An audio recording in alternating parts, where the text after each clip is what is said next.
Hello folks, Everchanger here, welcome back to more Pokemon Liquid Crystal. Last time we made our way through the Celadon City Gym and swept Sabrina in under 2 minutes, which is pretty ridiculous. And this time maybe we'll have a repeat of that feat because we are going to be taking on the Celadon City Gym. So let's get right on to it. We're going to protect Erica! Yes, the gym leader of this gym is Erica, as we saw last episode. She specializes in grass-type Pokemon, as we are seeing right here. And in a departure from the original Pokemon Crystal, it looks like we are faced with a double battle.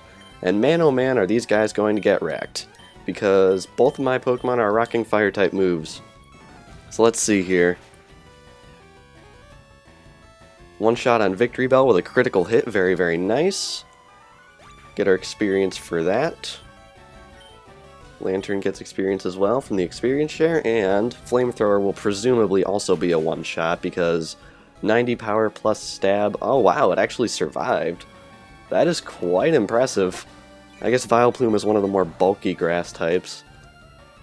Bulky grass type, that's such a weird concept really when you look at it. So few grass types are actually like that. A lot of them are quite frail actually. Unless they're, of course, coupled with another type. I think Vileplume might actually be part poison, so that might have something to do with it. Either way, it's definitely going down with this barrage of fire, which is nice. And it goes down. Very good. So I'm actually recording this on Monday when it's due to come out on Wednesday, so I'm getting better. I'm pre-recording stuff. I'm going to try and get a little bit of a backlog going for the semester coming up, because I've decided to increase my output a little bit for this semester. I feel relatively confident that I can pull it off, but I still think I should probably get together a bit of a backlog of videos to upload just in case things don't go as well as I would like. Now I believe Exeggutor is part psychic, so I think Shadow Ball will actually do us quite a good amount of damage. Indeed it does, we get a one-shot, very nice. I'm noticing that these gym trainers are actually much lower leveled than the gym trainers over in the Saffron gym. Not really sure why that is, but I think I remember this gym being one of the lowest leveled ones in the original Pokemon Crystal. I know one of the gyms in Kanto, I believe it was Fuchsia, had Pokemon on the gym leader that were in like the mid-30s, which is absolutely ridiculous. I don't know why they did that. So hopefully we're going to get some good buffs here. It looks like we got some options. I think Fire Punch is what we'll go with, because I think Grass resists Electric. And down goes Hoppip, one of the weakest Pokemon in existence, to be honest. A lot of the weakest Pokemon are Grass types, Sunkern being one of them. Alright, we got a Vileplume coming out. I think we are going to switch over to Alakazam and exploit its Poison typing to get super effective Psychic off on this thing. Hopefully, since Psychic is a special move, it should be able to bypass Vileplume's bulk. Let's see here.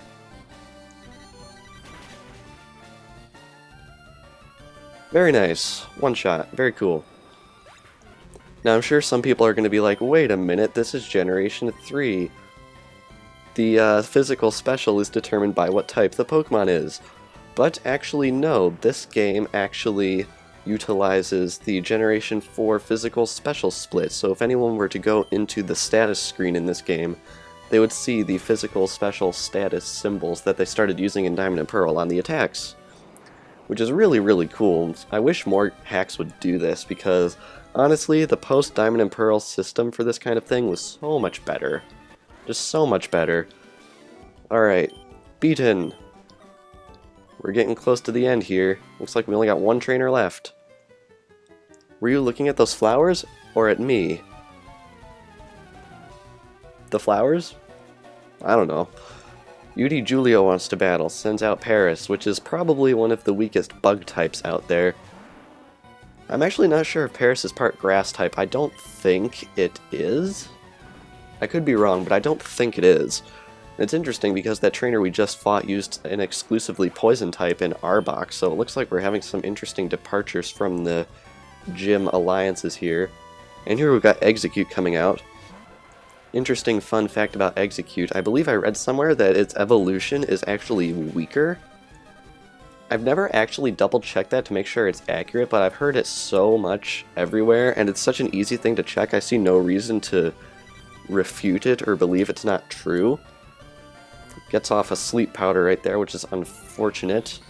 And it looks like it is charging for a solar beam, but I have a feeling that Gengar is probably one of the best Pokemon I have to take a solar beam. So I'm gonna stay in, and hopefully I'm not proven wrong.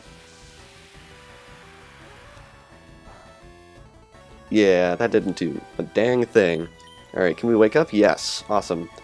Get a Fire Punch off, and this should be the KO. Yep, there we go. No problem. Alrighty, get our experience. And we got a Parasect coming out. I think I'm going to switch over to Arcanine for this. It looks like all of our Pokemon are now at 57 or higher, which is really, really nice. Getting levels a little bit faster than I expected in the Kanto region, but I suppose that's to be expected with all the level buffs that the region is seeing, which is super nice. Alright, Flamethrower to the face, and critical and one-shot KO. Very cool. Arcanine gets level 58. Wowee. Certainly getting up there in the levels here. And Beauty Julia was defeated. How annoying. And those are all the gym trainers for this gym, so I think now I am going to cut away to the Pokemon Center, heal off what little damage we have taken, swap around the team a little bit, and I will be right back for the gym fight. Alrighty, I am back in the gym. I gave the experience share over to Alakazam, and I put Arcanine in the front. Interesting thing of note, the gym guy is not here. I have a feeling he's off in the game corner, gambling his life away. One thing I should mention is during that cut, one of my cats was absolutely begging to be let into my room, so hopefully she behaves. She's up there perched on top of the bookshelf right now, so shouldn't be a problem. Anyway, let's get this party started once again. Hello, lovely weather, isn't it? It's so pleasant, I'm afraid I may doze off. My name is Erica. I'm the leader of Celadon Gym. Oh, all the way from Johto, you say? How nice. Oh, I'm sorry, I didn't realize that you wished to challenge me. Very well, but I shall not lose.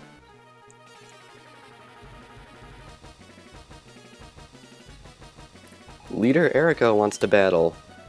2 gym fights in 2 episodes. Pretty epic if I do say so myself. She opens up with a victory bell. Let's see if we can have as good a fight as we had against Sabrina last episode. I went in and checked, and I believe it was about a 1 minute 40 second fight, which is pretty ridiculous. Let's see if we can beat our record here, because Arcanine definitely has a significant type advantage over this person right here. I already got one of her Pokemon down, and I have a feeling Tangela will probably go down in 1 hit as well. Let's see here. Yep, second one-shot in a row. We are already on our last Pokemon. Wowee. I think we might be getting a little bit overpowered here, but honestly, I don't see any way I could change that too significantly, because this isn't like Pokemon X and Y, where just turn off your OP experience share and you're good to go. Just the way the pickle squirts, as my old math teacher used to say. And she actually survives that hit on Vileplume and is probably going to heal, which means she's already putting up more of a challenge than Sabrina did, which is always nice. This Vileplume is level 56, wowee. I want to say her strongest Pokemon in Pokemon Crystal were either the high 30s or low 40s, if I'm remembering correctly, and we got the burn off, oh man. Is that going to be it? Ooh, so close. Let's try Bite. Oh wow, she's actually going to pull out a full heal, healing the burn, but I have a feeling that effort was in vain, because down goes Vileplume, and down goes Erica.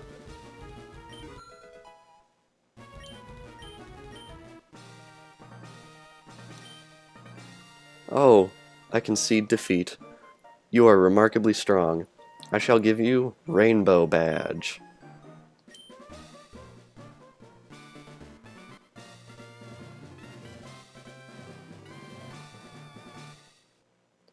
And we received the Rainbow Badge, our 11th gym badge in all of its one-word glory. That was a delightful match. I felt inspired. Please, I wish you to have this TM. It is Giga Drain. It is a wonderful move that drains half the damage it inflicts to heal your Pokemon. Please use it if it pleases you. And we get TM19, which, as she said, contains Giga Drain. She is one of the few gym leaders in the Kanto region that dishes out TMs, which is pretty interesting. I believe she's one of 2, but I don't recall who the other one is. Losing leaves a bitter aftertaste, but knowing that there are strong trainers spurs me to do better. And that will conclude our escapades in Celadon City for now. I have a feeling we didn't take too much damage to warrant a return trip to the Pokemon Center. So I think we are just going to continue on westward and see what we can find, because that gym battle was pretty quick, so I think we're just going to head out of town and get on our way to the next gym on our adventure. Or... I finally caught up to you, David. I saw you get off at Vermilion City, so I trailed you. I've been training my Pokemon here in Kanto. They're far stronger than before. Let me show you how much. Ah, we haven't had one of these fights in a good long while. So here we are. Pokemon trainer Zane wants to battle. Sends out Porygon too. How about that? I want to say the last time we fought this guy was in Olivine, but I'm not entirely positive. Pretty interesting though. I actually was not expecting a fight here. And where on earth did this thing get Flash Fire? Did it trace it for me and I just didn't realize? I think that's what it did. And holy crap, I didn't realize Sharpen had such a long animation there. Let's try Rock Smash, see if we can get a type advantage off, although Rock Smash really kind of sucks, as we just saw right there. Lowers defense though, which is good. Alright, gonna take a Psychic right here. I have a feeling we're actually not going to be heading out of Celadon City this episode due to this fight, because it looks like it might take a good long time. This guy's putting up a decent challenge. Using Recover, which is always lovely. Alrighty. Hit him with another Strength. It's interesting, we haven't seen Zane in quite a while, I don't think. I think the last time we even saw him was back in, like, Olivine or something like that, if I'm remembering correctly. So yeah, it's pretty exhilarating that we're meeting up with him here. I was afraid they were sort of going to leave that hanging a little bit. And speaking of hanging plot points, I know that the Orange Island section of this game is not finished. I have a feeling there are going to be some plot points that carry over into the Orange Islands that might not be totally wrapped up. So I want to apologize in advance for when that happens. Since Porygon had to recharge from that Hyper Beam, we get off a free bite, and down it goes.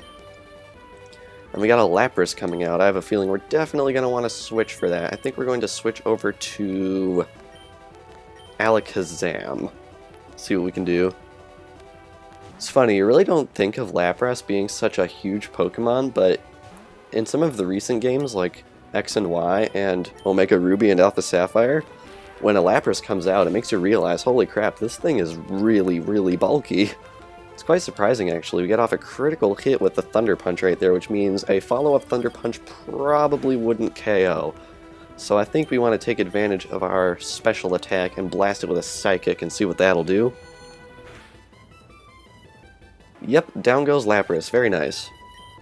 Alrighty. Get our experience for that. And we got a Houndoom coming out. I think we want to switch out for that again. We're going to switch over to Feraligatr. We haven't been using Feraligatr too terribly much because he's quite high up in the levels. But I think Feraligatr is probably the best bet to take down a Houndoom. Let's try a Surf.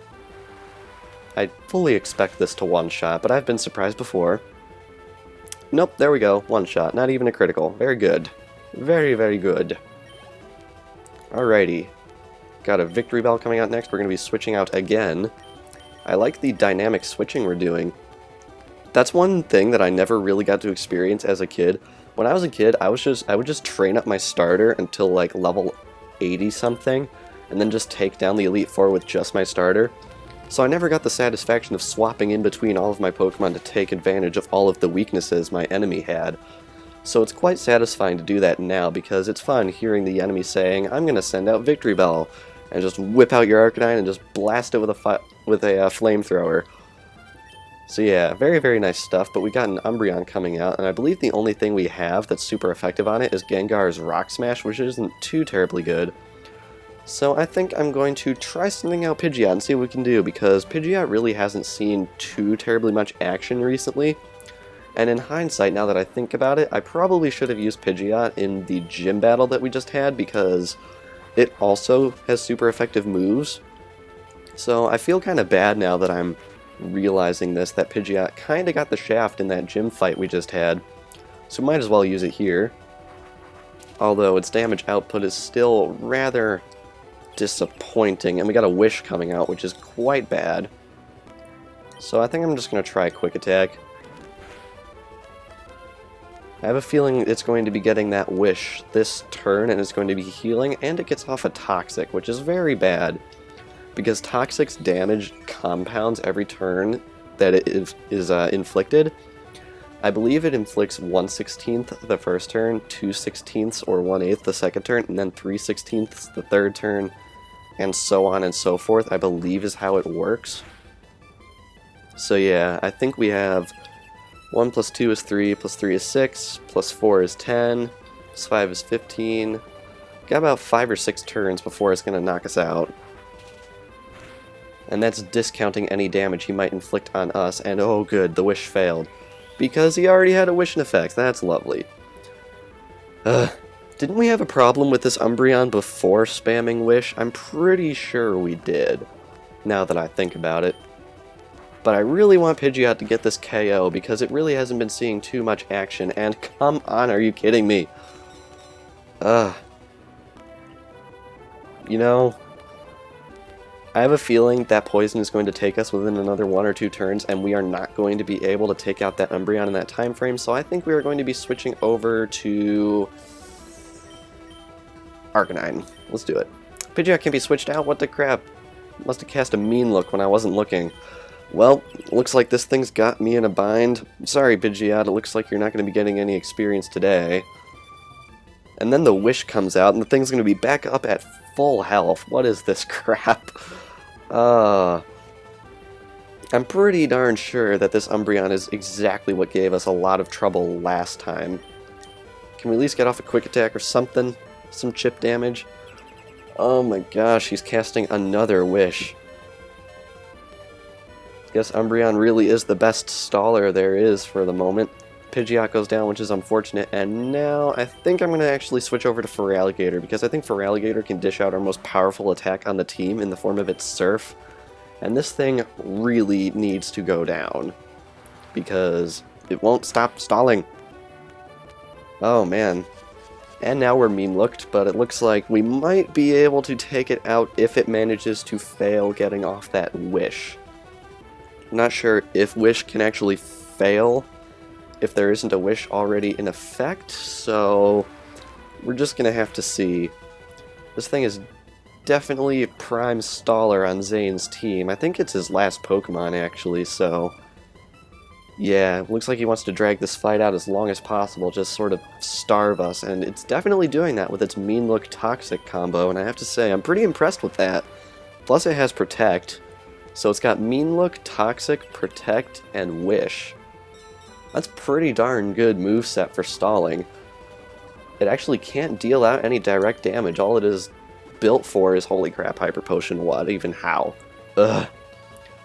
This thing is built for stalling, and it's definitely doing its job well, because I think we've been sitting here fighting just this Umbreon for like the past 4 minutes or something. Wish again, it heals up again.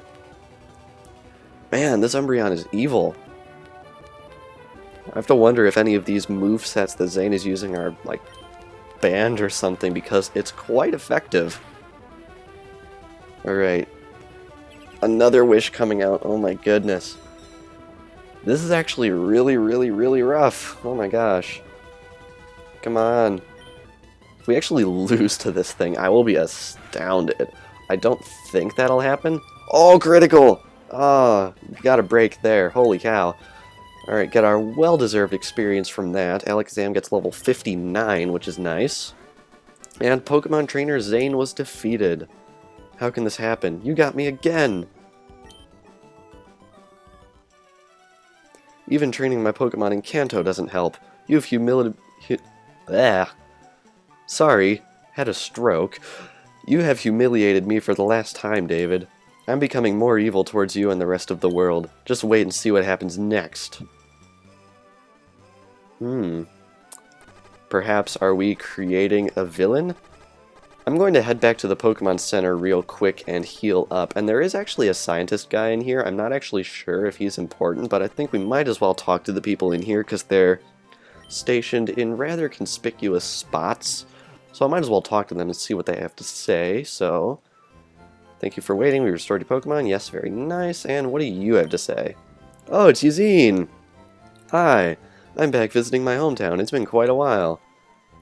Funny how we'd run into this guy here. This is actually Eugene's hometown. I actually forgot about that. Team Rocket's hideout is in the basement of the game corner. Oh wait, that was 3 years ago. 3 years ago, indeed. I feel kind of guilty that I didn't play through FireRed or Leaf Green first, so a lot of these references would make more sense. But honestly, who hasn't played FireRed and Leaf Green? Now I think we're gonna cut right up here. See what I did there, and see what we can find, because I believe there's a house back here that gives us something. Yes, there is. Alright. If you cruise down Cycling Road, you will end up in Fuchsia City. That's disappointing. I think this guy gave out a Steel Wing or something in the original FireRed and Leaf Green, so that might be what I'm thinking about. It's funny, they're using the texture for what looks like the volcanic ash out here from Ruby, Sapphire, and Emerald, but it's actually supposed to be snow because it is currently wintertime when I'm recording this. Pretty cool. Oh, wow, we haven't heard this theme in a while. I have not ridden around the bike very much. But yes, this is Cycling Road. Downhill coasting all the way. I think we're going to continue on for a little bit more here. Do we actually get dragged down or no? Yes, we do. Wowee. And they actually get these slow uphill traveling, which is very cool. See if there are any trainers around here that we can fight, because I definitely want to get through all of the trainers because there is experience to be had. Here's one.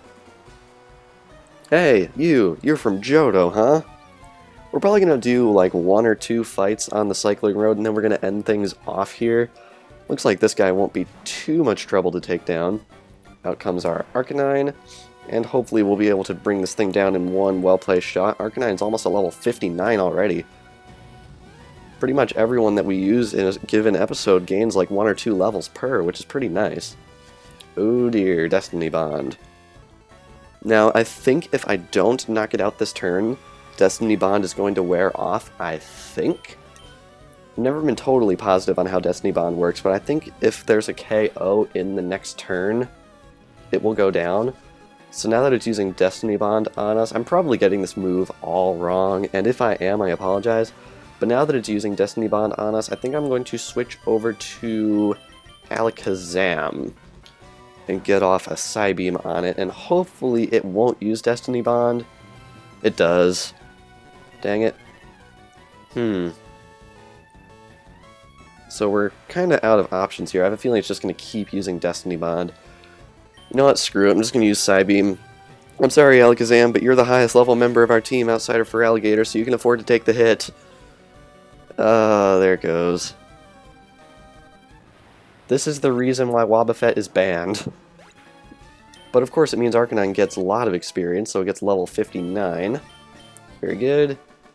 And I'm realizing Alakazam is actually the Pokemon that is currently holding the experience share on my team, so I think I'm actually going to rest up right here and cut away while I swap around the team, so I will be right back.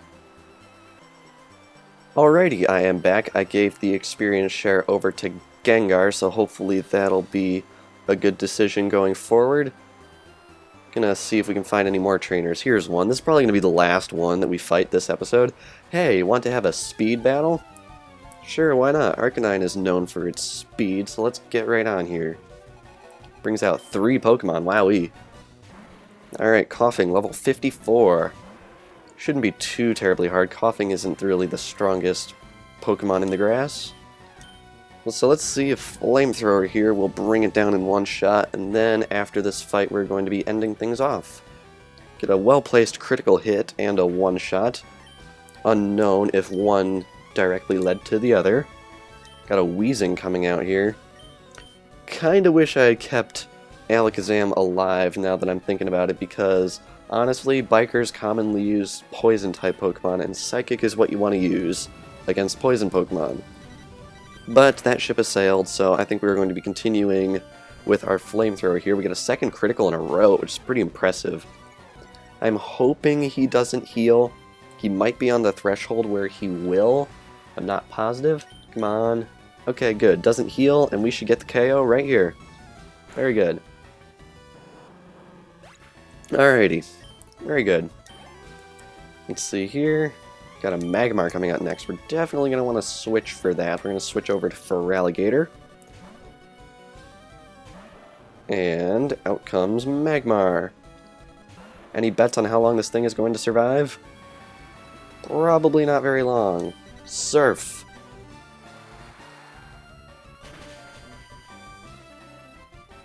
And down it goes. Alrighty, Feraligatr gets experience, Gengar gets experience, gets level 58, very, very good. And Biker Glenn was defeated. Oh my god, Glenn! Yikes, you've got awesome torque. Indeed. Alrighty, so I think we are going to end things off here. So, as we are here gently resting our body against this buffed out biker dude, picture that image in your mind, we are going to end things off. So, in this past episode, we got our 11th gym badge from the Celadon City Gym, and next episode we are going to be continuing our way over to Fuchsia City in search of gym badge number 12. So be sure to like and share if you enjoyed, and I will see you all in the next episode.